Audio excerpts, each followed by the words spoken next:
V bistvu bi rada povedala, da je prvi in osnovni pogoj za dober in kvaliteten make-up čista koža, negovana koža, na make-up pripravljena koža, tako kot mora pač za to biti.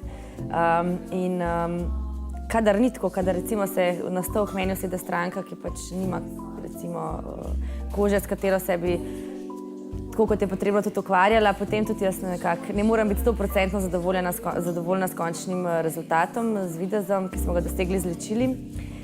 To pa predvsem zato, ker ličila, ki jih nanašamo na kožo, ki je recimo ne negovana ali pa ne dovolj dobro in redno čiščena, potem tak make-up ne deluje tako diskretno in naravno, kot bi si to želeli.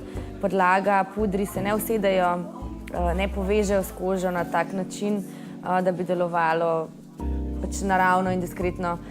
Tudi make-up je manj obstojen v takem primeru. Tako da zelo rada in vedno, kadar imam možnost, pač poudarjam, da je nujno potrebno začeti ličenje s čisto in čiščenjem kože.